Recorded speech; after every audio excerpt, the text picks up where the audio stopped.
Yeah, hey, this is Scott again, and we're having some snatches in the workout tomorrow, and I did a breakdown of Ilian's clean and jerk, and what I kind of want you to watch is where her body position is versus the cues we give.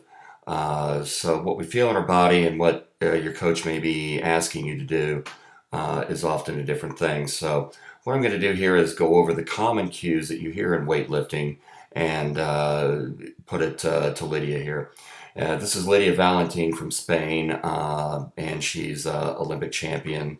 This is 115 kilos, or for those of you that don't speak kilos, it's 256 pounds. So I'll be stopping it a lot, giving you an idea about the cues.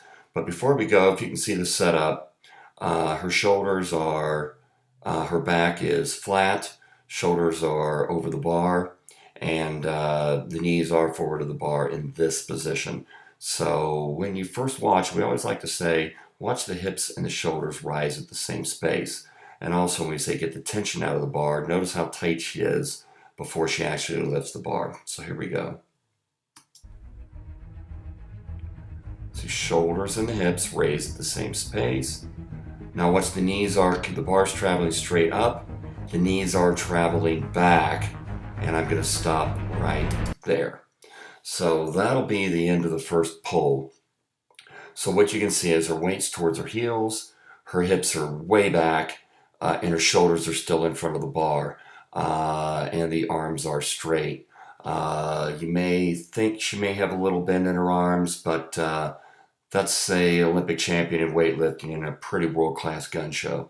So when next cue is we say weight on it, if you look at her hips, about the next 2-3 inches of travel, the hips are going to stay back, which is loading the bar. And check this one out. About the next 3 inches, watch the hips stay back, but the shoulders start to move. Okay, right about there, that's a critical piece in the movement. About those 2-3 inches there, her hips stayed back. That's using all the power of her glutes, hammies, and low back to get the bar moving. So now we go into this, finish the second pull, and we get into what's called the power position or the pop.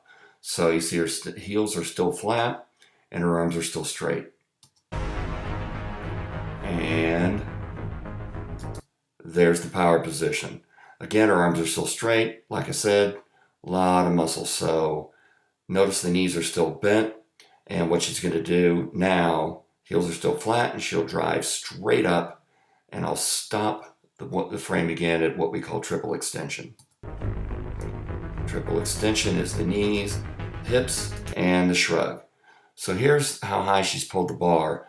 Now when we say move under the bar, she's not really pulling the bar. The bar may have some upward momentum, but I want you to just again imagine that bar is more like a gymnastics high bar, that as an athlete she's manipulating her body around the bar, not pulling the bar up. So if you know a gymnastics athlete does a giant on a bar, the bar's not moving, right? So similar here. So she's done pulling up, and now she begins to pull under. See a tiny bit of upward momentum of the bar, but right there the bar's not moving. And bam, lock hard. Notice the heels are flat, body straight up and down, and she'll be able to stand up with this big weight quite easily here.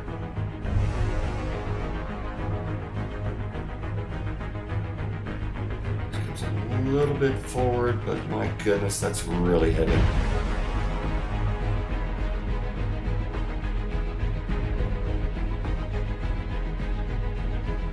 And that's why she takes a step forward. So brilliant recovery.